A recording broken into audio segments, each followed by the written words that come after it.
If you have the pages in Hegyonei Halacha, we're up to page 173, and this is an essay about the word totafos as a reference to Tefillin Shel Rosh. And it's a very interesting chapter here that we're learning about totafos, which is really a hybrid of two words, tat pat, and we'll see what those words mean. In any event, we're talking about the parsha in Shmos Yud Gimel of Kadesh Li Kol Bachar. And in addition, we have a parsha a little bit later on in Sefer Shmos of Vayahaya Kiviyacha. We have another two parshas of Tefillin in Sefer Dvarim in Shema and Vahayim Shemoah. And in all these four parshios, we have the mitzvah of Tefillin. And the number 4 is not insignificant, but rather quite important, because the Gemara says that the number 4 actually reflects the 4 different parshias of Tefillin. The Mechilta says that the source for the 4 parshias of Tefillin is the fact that the 4 parshios are written in 4 different places in the Torah, all of which command us in the mitzvah of Tefillin. And the Gemara asks the following question in Masechta Menachos Chav Ches: Minayin sheyesh laniach arba parshios elu bi'arba parshios shebarosh. So we know that in the Shalyad, all 4 parshios are in one bias. In contrast, in the Shel Rosh, that's in the Shalyad, I meant to say. In the Shel Rosh, we have 4 parshios in 4 different batim. And the Gemara records a machlokes between Rabbi Yishmael and Rabbi Akiva as to how we derive this conclusion that the Shel Rosh requires separate batim for each one of the 4 parshios. We'll start with the opinion of Rabbi Yishmael. Rabbi Yishmael says that the word totafos indicates the number 4 and appears 4 times in the Torah. The truth be told, the word totafos only appears 3 times in the Torah. And Tosfos is bothered by this. How could Rabbi Yishmael derive the number 4 from totafos, which only appears 3 times? And Tosfos answers that there's an extra vav in one of the 3 times that it says totafos. And that extra vav, in a sense, produces another totafos, as if it had been written 4 times. Tosfos has a problem with this because the extra vav should have been right before the last taf in that word, and that would have been totafos. The vav taf at the end of that word would have indicated the plural, and that singular time would have given us twice. But instead, the vav appears at the beginning of the word after the tes. So the extra vav is written in the following sequence. It says tes, and then vav, and then tes pei taf. So really it's to tefes, which is not plural. So Tosfos introduces a methodology, a principle, that if there's an extra letter in a word, in a pasuk, then you can take the letter and shift it around and place it where you need to place it. And since a vav as an extra letter is always coming to transform a singular into a plural, then we read it as if it said totafos. And that's how we darshan and arrive at 4 totafos. Now, Rabbi Akiva has a different drasha. According to him, he's not willing to derive the 4 parshias of Tefillin from the repetition of the word totafos time after time after time. But rather, he learns, Rabbi Akiva, that the word totafos will give us and produce the number 4. How so? Because we indicated earlier that the word totafos is a hybrid, a connected word. There are 2 words, smaller words within that one single word that are connected into one. And those are tat, pas. Okay, so we have tes, and that's one word. and Pei Tov is another word.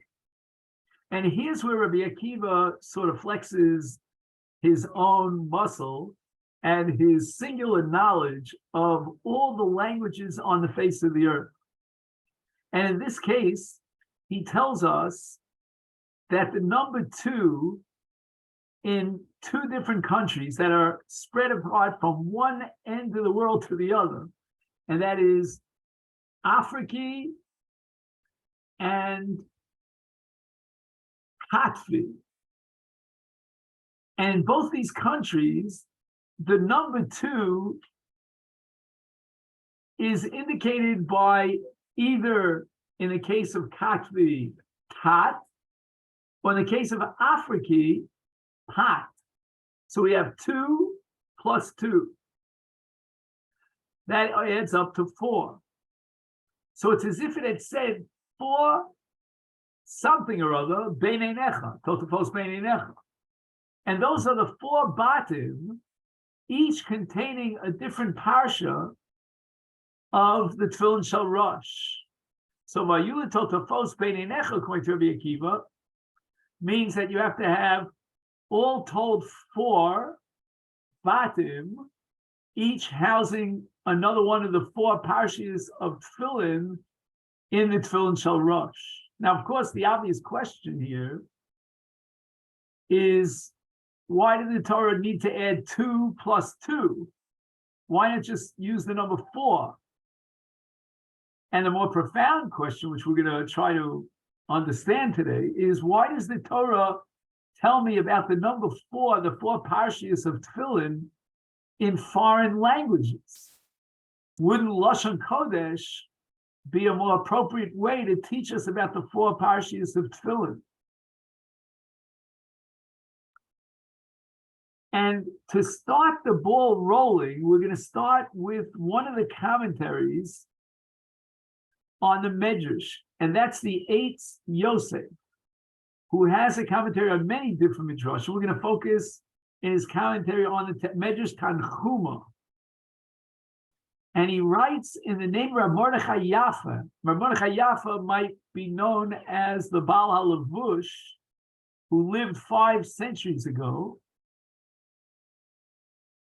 And he writes that Tefillin symbolizes the absolute supremacy and dominion of the Almighty over the entire universe, both the upper worlds and the lower worlds. So we now have a very important symbolic message in the Tefillin Shel Rosh, which is about the Memshala of HaKadosh Baruch Hu, up and down. And we'll see how we can integrate these 2 worlds, the Elyonim and the Tachtonim, into the Tot Fos, the 2 plus 2 of the Tefillin Shel Rosh. Now, we have another symbolism in the Ritzuos. The Ritzuos take us from the Tefillin Shel Rosh all the way down to what's called the Tabur. You know, I don't know if you've ever seen people have very small and short Ritzuos. I'm not telling you that that's possible, but it's not ideal, to say the least. The Ritzuos should at least go down all the way to the waist. And that's called the Tabur. And the word Tabur is a word that has many meanings. It refers to a place in the human body, but it also refers to the center of the entire universe. And now we have a concept called Shefa. Shefa means the influence of the higher worlds down into the lower worlds. So we have now 2 of the 4 batim in the Tefillin Shel Rosh, and those 2 out of 4 represent the Memshala of HaKadosh Baruch Hu over the higher worlds, and the Shefa that comes down from those higher worlds is metaphorically symbolized by the Ritzuos that take us down to the Tabur Ha'aretz.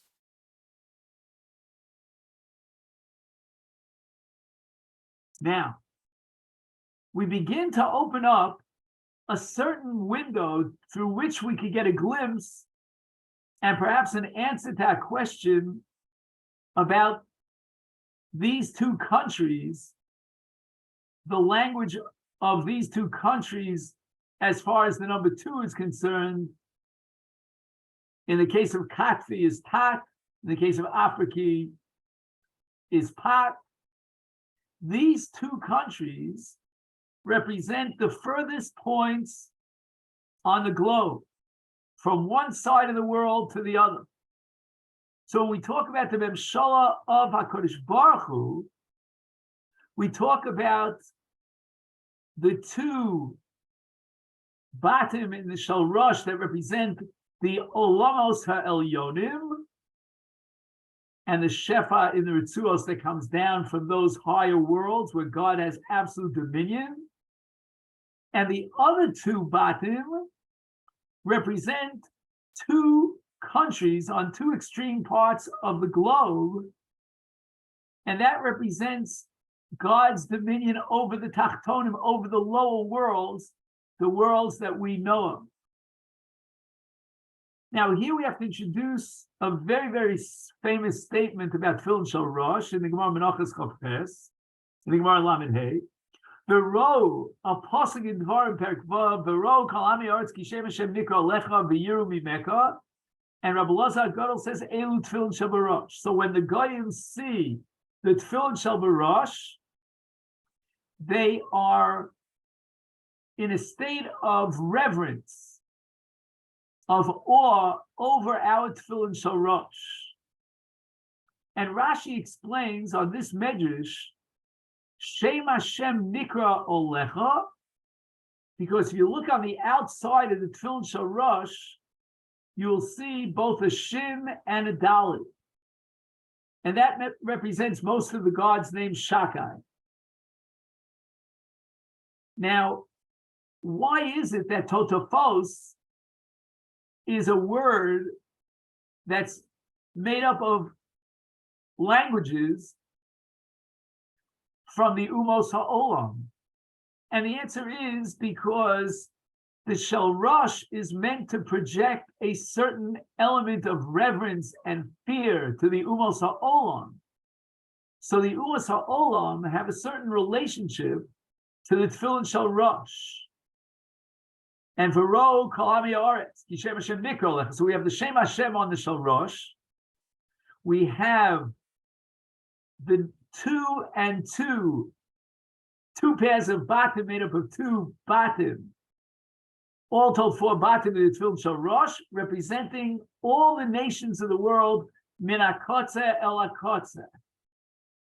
And they will be impressed and brought into a state of reverence of the Yaru Mimeka because of the Tefillin Shel Rosh. Now, I would add the following before we get into the issue about why, the words here are from a non-Jewish language, which we already touched on now, but I want to get more into that. But first, I would like to suggest the following, that with regard to Tefillin Shel Rosh, the person wearing these tefillin, being, so to speak, surrounded by the Memshala of HaKadosh Baruch Hu, when a person projects himself into that world in which he is totally on all sides, he's got these 4 batim that represent all the 4 sides, and the 2 plus 2, which represent the totality of the dominion of the Almighty. The person is absolutely uplifted. He is transformed through the Tefillin Shel Rosh. And what we hope to see later on in the name of my Rebbe is that the Tefillin Shel Rosh play a major role, a special role, above and beyond the Tefillin Shel Yad, with regard to man being transformed, being uplifted, being crowned by the Tefillin Shel Rosh. And therefore, HaKadosh Baruch Hu, the Gemara says, wears tefillin, and in his tefillin, it says, Miki Amcha Yisrael. So we have the potential of being close, in close proximity to the Memshala of HaKadosh Baruch Hu by wearing the tefillin Shel Rosh. And it could very well be that when the Gemara calls tefillin pe'er, and the Gemara Moed says that therefore an Avel, on the day in which he never suffered a loss, he doesn't wear tefillin because he's misgolel ba'afar and he's not pe'er. Pe'er refers specifically to tefillin Shel Rosh. In fact, the Rambam in Hilchos Tainios actually records a minhag that on Tisha B'Av they did not wear tefillin Shel Rosh. So the tefillin Shel Rosh, which has its own bracha, and we spoke in the past about tefillin Shel Rosh being Bahaya, that constant state of not so much putting on the tefillin because you can just as easily take them off, but wearing the tefillin. And wearing the tefillin is the kiyum of tefillin Shel Rosh. And this reflects these unique dimensions of tefillin Shel Rosh, which are connected to the upper spheres of the human being.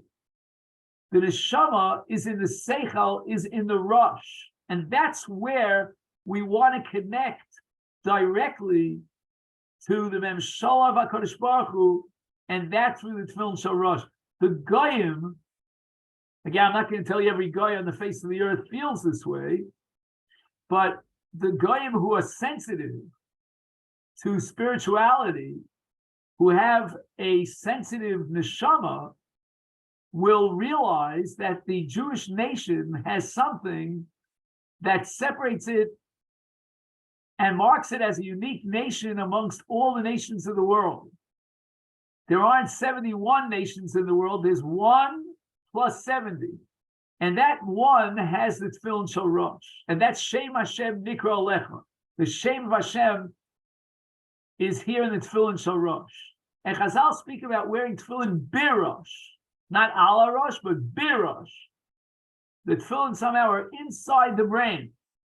They're not just floating around on the outside.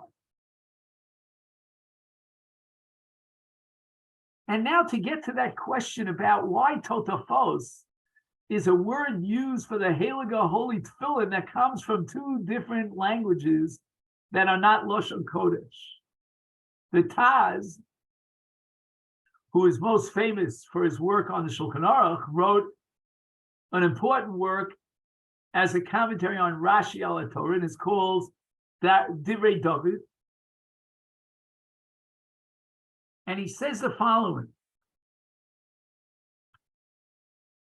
He doesn't believe for one moment that, heaven forbid, the Torah is using a word from another language. But rather, he believes that tat and pat, in their original form, are words in Lashon Kodesh. But we never knew what they mean. The Gemara is going to use other nations in order to reveal the meaning of a word in Lashon Kodesh when we've lost its meaning. And he says that there are many times where the Torah will use a word in Lashon Kodesh, but it looks to us as if it was in a Lashon Laz of the nations of the world, because we don't understand what that word means. And somehow, through the languages of other nations, we can really get down to the bottom of it and reveal what that word means in Lashon Kodesh.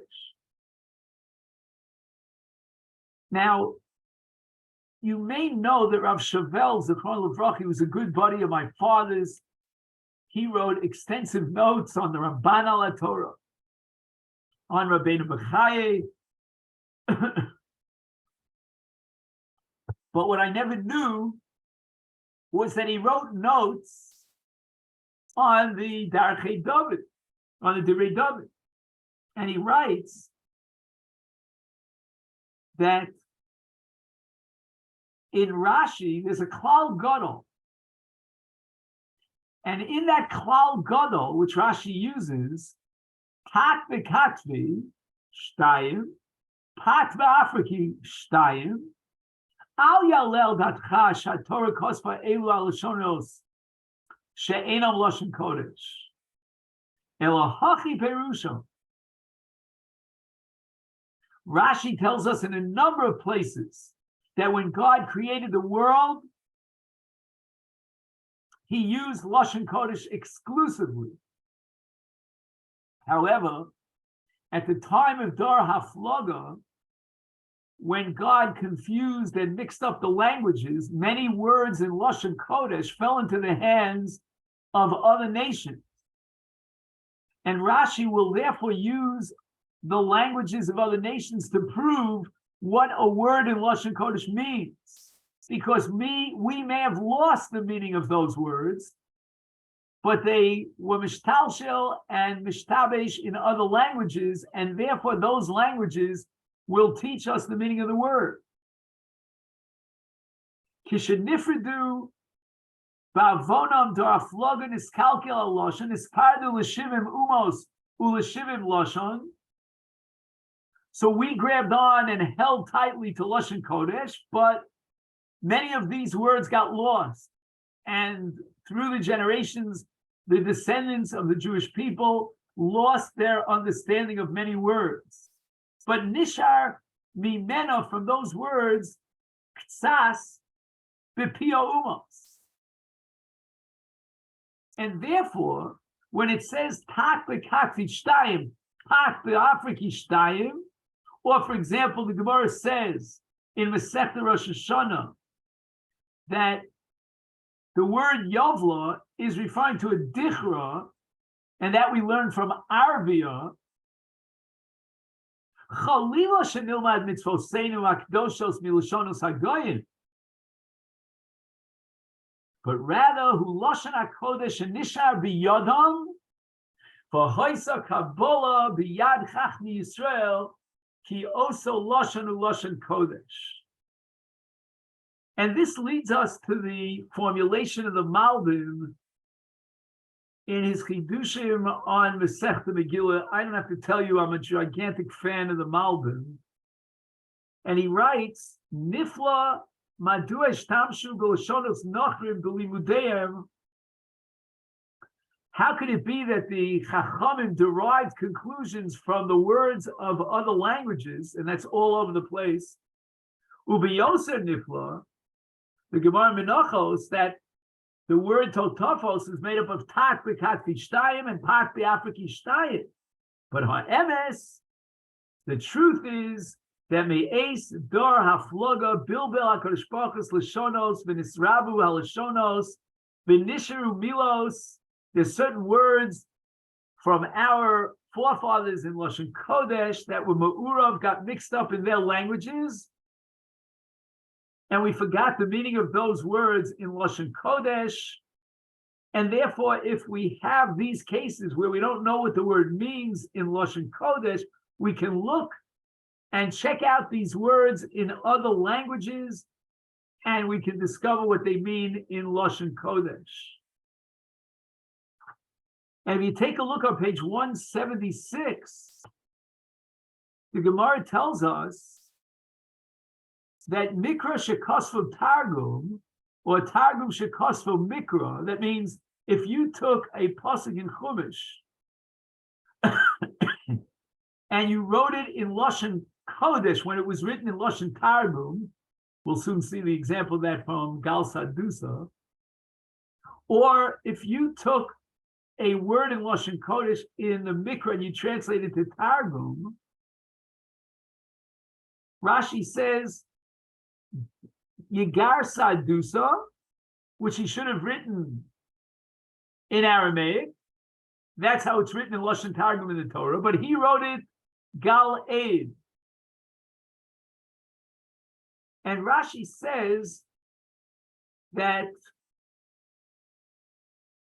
this case of Gal Eid is a case where the person was Meshabesh, the word used by the Torah. The Torah says Yigar Sadusa.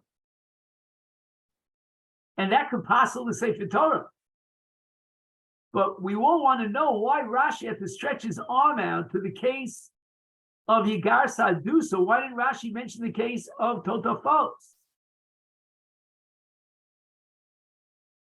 And the answer is because Totafos is Lashon Ivri. It is actually a word in Lashon Kodesh. So Rashi's looking to describe an example that the Gemara calls Targum Shekosvo Mikra. Totafos wouldn't fit that bill because it's not Targum. It's Lashon Kodesh. And the word Targum here in the Gemara Megillah means a word in a foreign language, and he wrote it in Lashon Kodesh. But now we go back to the Levush Mordechai with an amazing chiddush.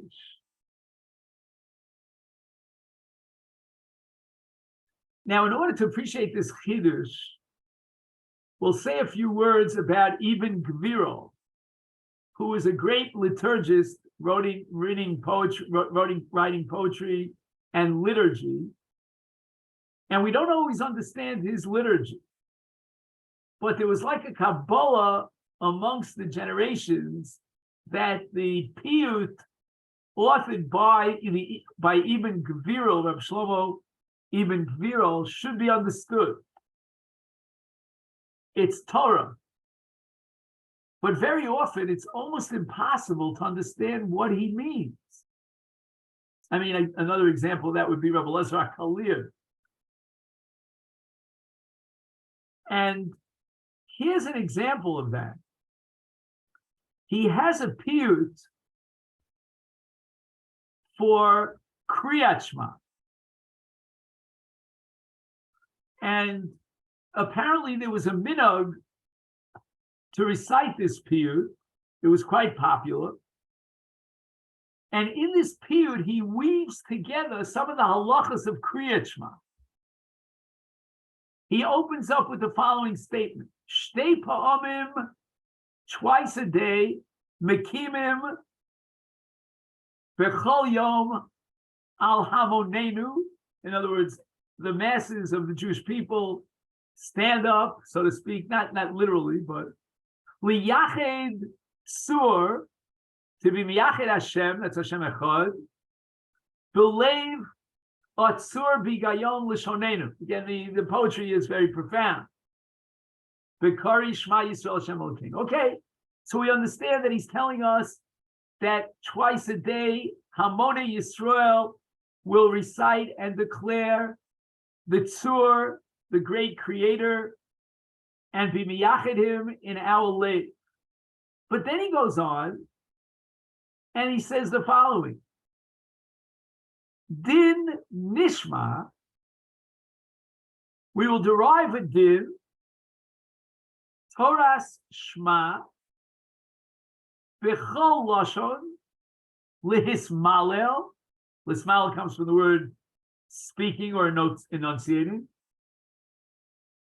Halo noda bi'arba asher pirshus kedein. As is known through the commentary of our elders, be'arba. Total gibberish.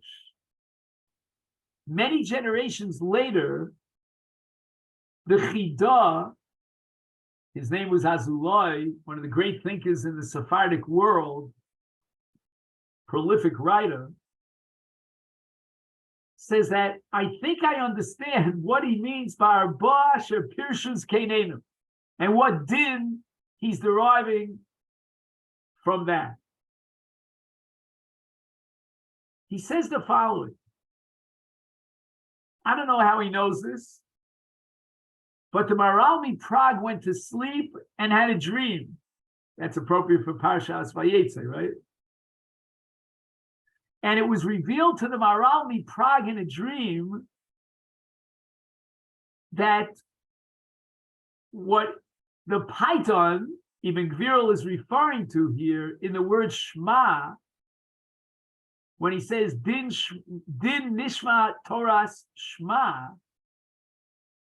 is bechol lashon lismalel, which means it reflects upon that sheet in the Gemara that derives from the word Shema. If you remember the beginning of the second parak of Brachos, bechol lashon shata shomea, that you can recite Kriyat Shema in any language, and that's what the Ibn Gviro is talking about when he says bechol lashon lismalel. That can be mismalel, means to be enunciated in any language. And that's called din nishma.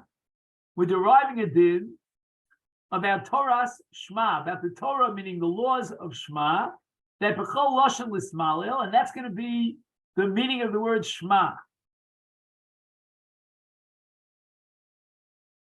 Now, how do we know that Shema means that you can recite this parsha in any language? Shekain v'parsha Shema, in Shema it says v'hayu l'totafos b'neinecha. Totafos einenu b'lashon kodesh. This exact opposite opinion of what we had until now. Till now we've been insisting that totafos is written in lashon kodesh, and now we're saying no, totafos comes from other languages. Hu lashon ha'amin. V'imanu korim Shema. The lashon laz, if we read Shema in a foreign language, harei muchach mitoch haparsha shemutar. We see it clearly from the parsha, the way Chazal interpret the word totafos, that you're allowed to read Kriyat Shema in another language because Kriyat Shema itself has words of another language. So now let's take a look at the piyut again, a second look at the Ibn Gviro. Din nishma b'chol lashon lismalel. We're going to derive a din that you can recite Kriyat Shema b'chol lashon. Minayin. Okay, we're adding the word minayin. Halo noda bi arba. We're going to derive it from the four parshios. What are the four parshios? The four parshios which teach us the four batim, because the word totafos is written 4 times. Shepirshus Keinenu, right? That was the last part of the Ibn Gviro's song.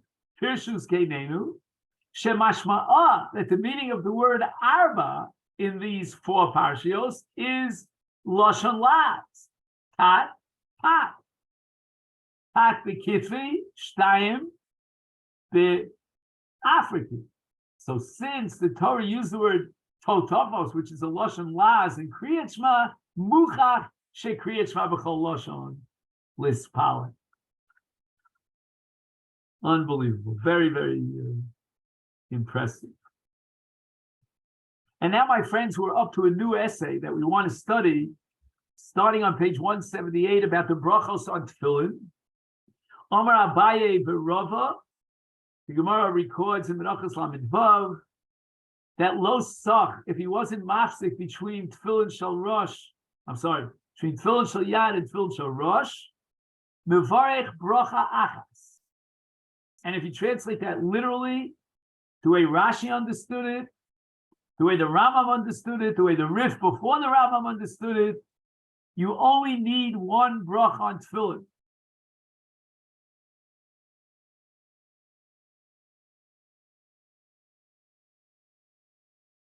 However, and the Gemara of Abai Barova specifies that the bracha is laniach tefillin.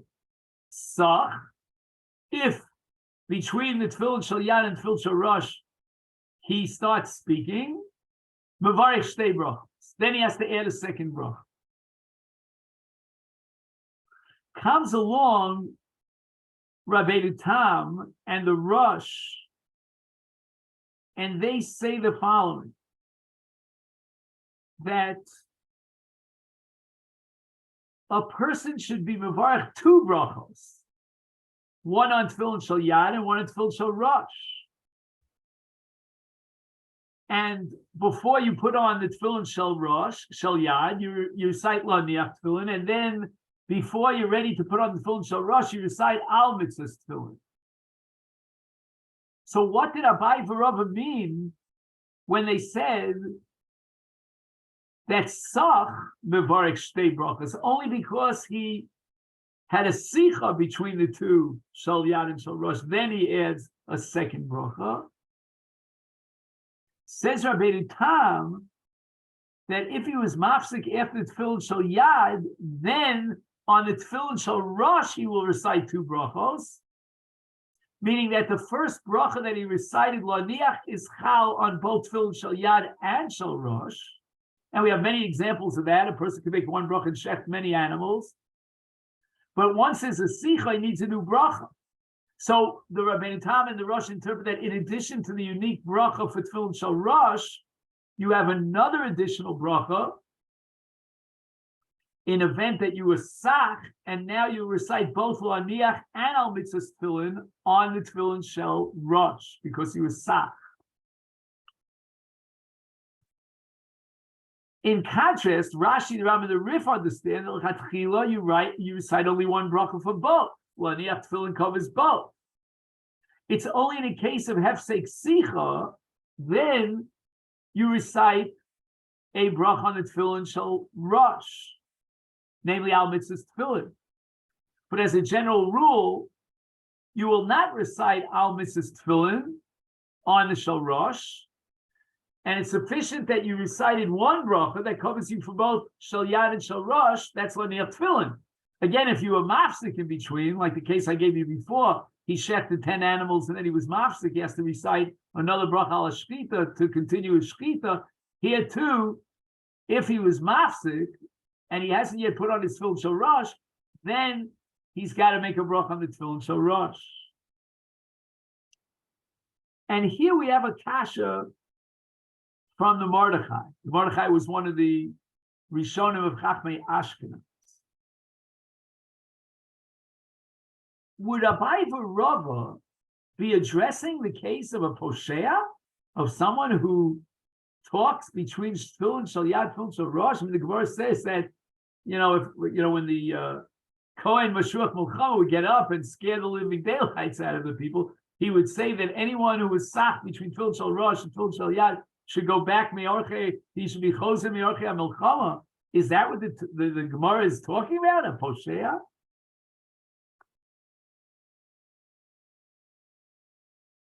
Lachein Piresh HaMordechai, based on this question, that the bracha shnia nitkana meikara was established from the get-go for another reason, and that is because you have two mitzvahs here.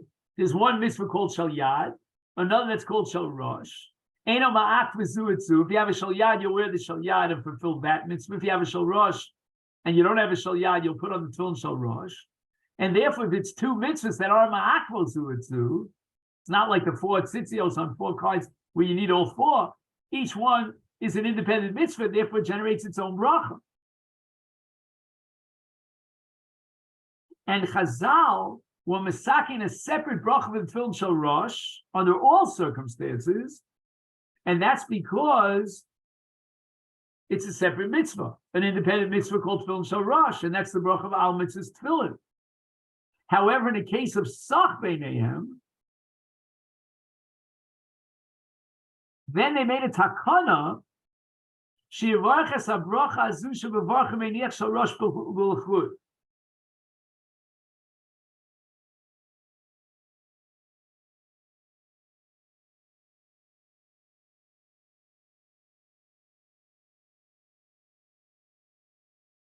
So again, what motivated the Chachamim to establish a separate bracha on shel rosh? Not for someone who was sach, or to b'pshia yaskinu, but rather because if he only had a tefillin shel rosh, he has now an independent mitzvah, and the bracha of laniach could not cover him for the tefillin shel rosh. So for those situations where he only has a tefillin shel rosh, they established a separate bracha with tefillin shel rosh. He doesn't have to be mevarech that bracha l'maisa. Of course, the Mordechai is going according to Shitas, Rashi, Rambam, and Riv, because he's already covered the shel rosh with the bracha rishona of laniach. But in event that he's sach, then that bracha on the shel rosh will sort of surface, and he's going to be reciting that bracha. Now, I just want to point out here on the bottom of 179, we're not up to this yet, that there are more paskins that you make two brachas, but yet there are more adds a statement, V'tov lomar achrei bracha shniya, baruch shem kod malchus and void. And the Aruch HaShulchan is baffled by this. If you paskin, like Rabbeinu Tam and the Rosh, that under all circumstances the Tefillin Shel Rosh deserves its own bracha, and the Mordechai gives us a lot of logic for it, the two separate mitzvahs. So why do you have to cover yourself and worry about the other sheet of Rashi, etc., and add Baruch Shem Kod Malchus Olam V'ed? And he strengthens his kasha by saying the following: you know what? If we're nervous, if the Ramaz is concerned about the sheet of Rashi, then we have a principle called, how did Rabbi Weber call it? Sabal, right? Sovi brachas lahakil. And you should never make a bracha on the Shel Rosh. The fact that we make a separate bracha on Shel Rosh proves that we paskin like Rashi and the Rosh without any doubt, with total certainty and confidence. So why do you have to add Baruch Shem Kod Malchus Olam V'ed? And the Aruch HaShulchan, who lived, by the way, not long ago, 100, 120 years ago, he comes up with a whole new concept and justification for reciting Baruch Shem Kod Malchus Olam V'ed. And in doing so, he defines, or shall I say, redefines the two brachos, one on the Shel Yad and one on the Shel Rosh. And this you'll see in the middle of page 179. He says the following: there's a fundamental difference between the bracha on the Shel Yad and the bracha on Shel Rosh, even according to Rabbeinu Tam, who recites two brachos. And he says the following: that the first bracha is a birchas ha-mitzvah, and it covers both Shel Rosh, Shel Yad, and Shel Rosh. The second bracha, according to the Aruch HaShulchan, is a birchas hodah. Whenever a Jew is sanctified, he requires a separate bracha of hodah. Like, for example, in Bris Milah, we have another bracha of lachniso, in addition to the classic birchas ha-mitzvah, shekin shara mitzvos of tzivanu. And in Talmud Torah, we have two brachos. There are many occasions in which we'll recite two brachos, one b'toras birchas ha-mitzvah, and the other as a birchas hodah, because we've achieved a certain sanctity. Like birchas nesuin, in addition to birchas erusin, because the nesuin is a bris. And the birchas erusin is a classic birchas ha-mitzvah. In the case of Tefillin, although we cover the Tefillin Shel Rosh with the bracha of Laniach, we're going to add another bracha, because once we add the Tefillin Shel Rosh, we have a level of hiskadshus. We've achieved the sanctity, and that generates a chiyuv hodah. And that's why Kishem Hashem Nikra Lecha V'Yoru Mimeka, that's referring to Tefillin Shel Rosh, because the Tefillin Shel Rosh creates a special relationship between us and the Ribono Shel Olam of Shem Hashem Nikra Alecha, and then we require Hodah. Says the Aruch HaShulchan now in the middle of page 180 that the reason why the Ramah advocates Baruch Shem Kod Malchus Olam V'ed has nothing in the world to do with Safek Brachos, but rather, since Tefillin becomes an expression of Kabbalas O Malchut Shamayim, of a connection between the Jewish people and Avinu Shebashamayim, as we saw earlier, with regard to the four Batim, with regard to the Elyonim and the Tachtonim, the Memshel of HaKadosh Baruch Hu.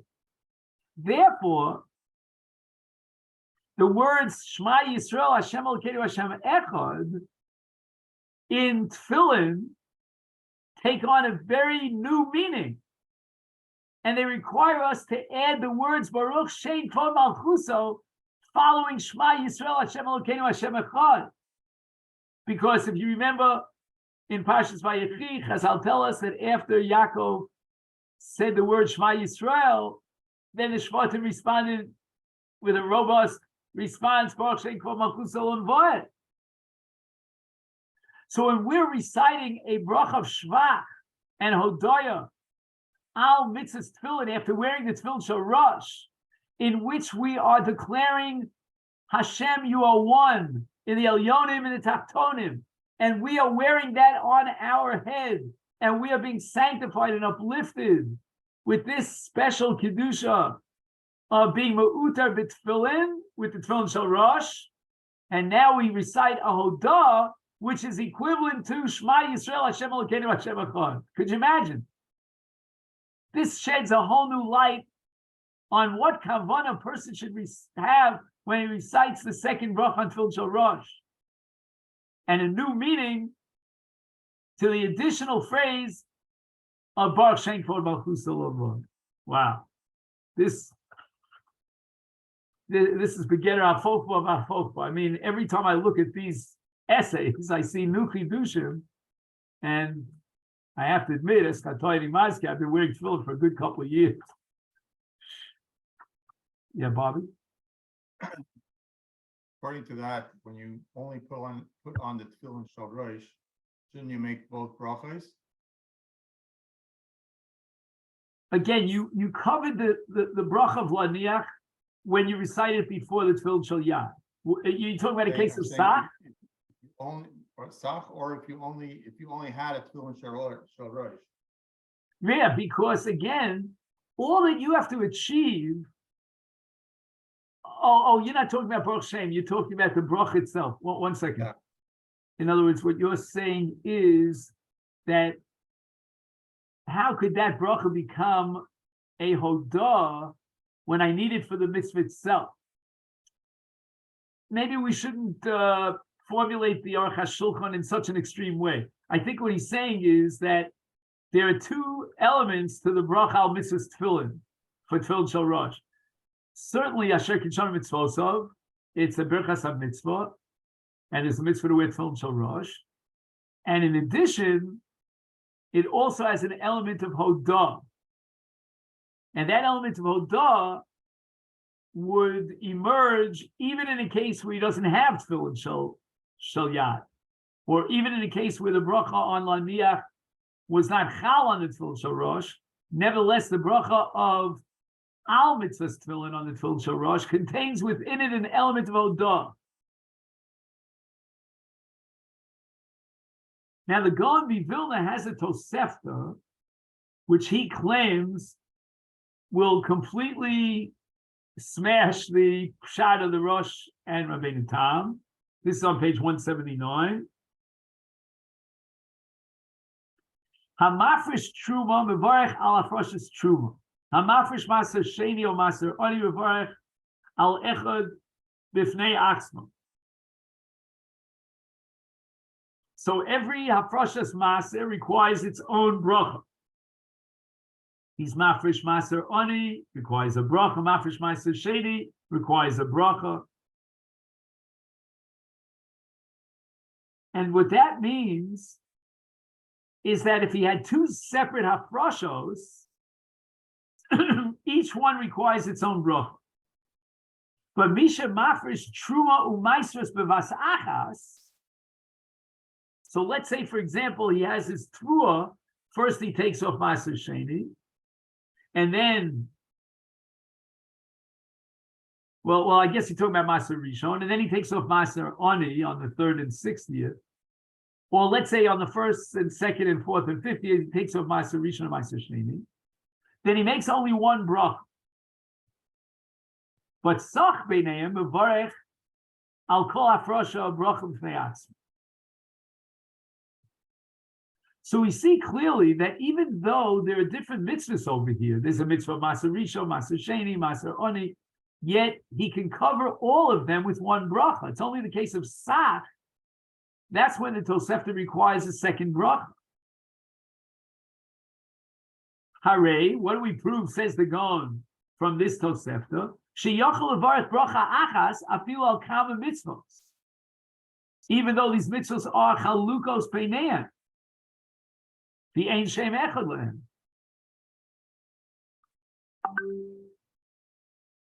So therefore, the Gaon asks the following question and raises the following objection against Rabbeinu Tam and the Rosh.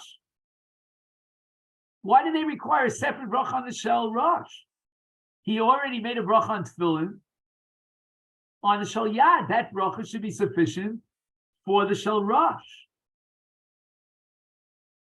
But according to the Aruch HaShulchan, that's not a kash at all. The second bracha is justified as a hodah because the Shel Rosh, Yishem Hashem Nikra Lecha, has its own element and its own kiyum. And on that extra kiyum, he makes the bracha al mitzvahs tefillin. If he was sach, then he needs the bracha on the Maisa mitzvah, on as a birchas hamitzvah. But don't ask me the question, why does Shel Rosh get its own bracha? After all, he could have covered it with one bracha, both Shel Yad and Shel Rosh. The answer is that according to the Aruch HaShulchan, the second bracha is an entity unto itself. And it's generated by another element.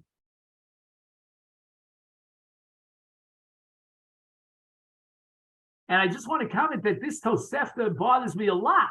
To say one bracha on two different mitzvahs, just because they're all called Maaseh. And by the way, he seems to indicate that this would even cover Truma. I mean, Truma is for sure a different mitzvah entirely.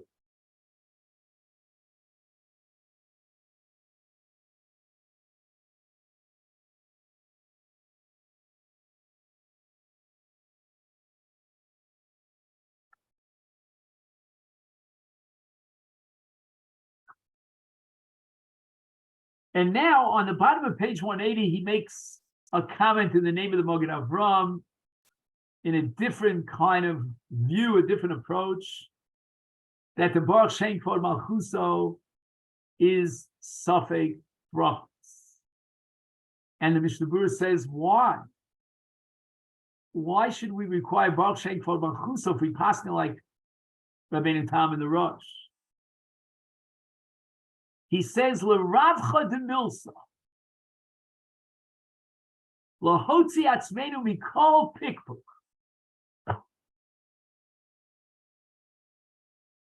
I hate to show my prejudice here. It's really not fair. What do you mean, l'ravcha de milsa, lahotzi mikol pikpuk?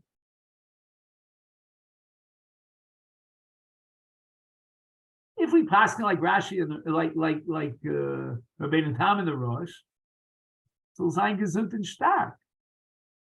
But we call pikpuk. It's a little bit too frum for me, if you know what I mean.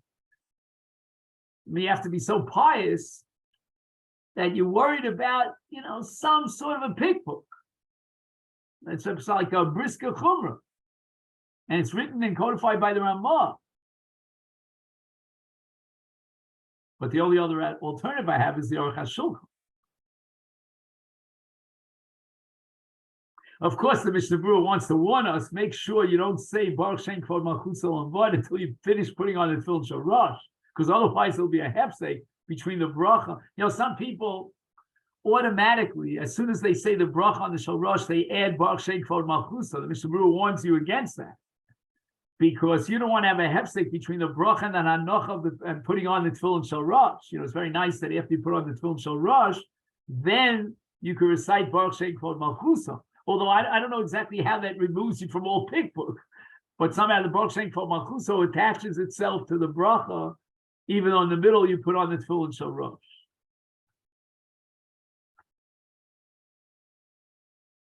Sometimes, honestly, it takes me longer to put on Tefillin Shel Rosh than Tefillin Shel Yad. Tefillin Shel Yad, I don't know, I do it almost automatically, like a robot. But Tefillin Shel Rosh takes me a little time. I got to make sure it's in the right place, take the ritzuos out, then I tuck in the ritzuos in a way that it won't fall and turn the other way around, until finally I say, Beres Tichli Liolam, it takes me a while. And then you're going to add Baruch Shem Kvod Malchuso. A bit muddy. If you'd be at Clanton Park, they'd be at Kaddish already at Hodu. If it's taking you that long. I hear what you're saying. Are there any minyanim in Clanton Park for somebody like me that davens slowly and puts on his tefillin slowly? If David's davening, you got time. If David's davening, it's funny. I give a shir here on Fridays on Parshas HaShavua in a neighborhood called Tamar, and the person who organized the shir will send me a WhatsApp message telling me what time I have to get there. Now the minyan starts, you won't believe this, at 8:08. Chok v'lo yav. So I'm looking at my watch and it's 8:28, 20 minutes into davening. So I get a message on the WhatsApp that says Speedy Gonzalez is davening for the Omer. You better get over here real quick, because after davening is over, if you're not around, everybody disperses. But on page 181, and with this we'll conclude, he quotes my Rebbe in one of the yahrzeit shiurim that was written up in Shiur L'Zecher Abba Mori. He doesn't tell you which volume, unfortunately, but anyway. And he says the following. There are two mitzvahs of tefillin. One is the Maisa mitzvah of Hanocha, and the other is the transformation of the Gavra. The Gavra is transformed by wearing tefillin. Shei ma'utar b'tefillin. And that's why the Rambam, in a very atypical way, in the 4th chapter of Hilchos Tefillin, tells us that Kedushas Tefillin, Kedushasan, Gedolahi, Kol Zman Shatefillin B'Rosh Shal Adam Al Zro, Hu Ana V'Yirei Shamayim, Eino Nimshchach B'Schok B'Sicha B'Teila, Eino Mahar B'Machshavas Ros, Mefana Libo B'Divrei Emes, V'Tzedek, and the Rambam compares it to the Kohen Gadol wearing the tzitz. What is this Musa Shmuz from the Rambam? So Rav Soloveitchik says that the Rambam wants to convey to us a very fundamental message that tefillin really connects us with the Shem Hashem and elevates us to the Kedusha that transforms our personality. So the Kedusha of tefillin is critical, that we appreciate that. And therefore there's a separate bracha called Oter Yisrael B'Sifara, being Ma'utar B'Tefillin. And not only that, the Gemara tells us in Rosh Hashanah Yud Zayin about a karkafta de lo manach tefillin, a person who never wore tefillin, harei b'chlal posha Yisrael b'gufam. And this is the basis for Lubavitch, to make sure that everyone wears tefillin. So therefore, Rav Soloveitchik says that there's a fundamental difference between shal yad and shal rosh. Hanachas tefillin shal yad is like any other mitzvah where there's a ma'aseh mitzvah and ge'endik, and you finish. And therefore you make the bracha l'niach as you would on any ma'aseh mitzvah. However, in contrast, tefillin shal rosh, in addition to being a ma'aseh mitzvah of hanocha l'rosh, there's another kiyum which he calls hachtaras hagavra, elevating the person, giving a crown on his head, Ota Yisrael. That's the tefillin shel rosh. And therefore, says Rav Soloveitchik, tefillin shel rosh gets its own bracha, according to the Rosh and Rabbeinu Tam, because it's on this kiyum, this second dimension of the kiyum with Gavra, to be ma'utar b'tefillin. And that's the sanctity of tefillin. Okay, then, so this leads us to page 183, which in Mirz Hashem, well, what's the secular date next week? If you could just help me clarify. Yeah. Let me just get a calendar. I just want to make sure I'm still around. 1 second. I think it's the 7th. Today is what? November 30th. 30th. Yeah, it's the 7th. The 7th. Okay, so I'm still here on the 7th. And I think my flight leaves to New York on the 11th, which is Sunday, the 11th of December. So that Wednesday, actually, if I can set up my Zoom, just remind you, this Wednesday, the 14th of December, we could both be on the same clock. So that would be 8:15 on the clock. Is that correct? Yeah. So again, it's not relevant to next week, but rather to the week after. on, And again, as I always tell you, keep in mind Baruch Hana Bas Ratza, my mother-in-law for Refuah Shlema. Yeah, on she's back in Sloan Kettering again. Hopefully she'll get out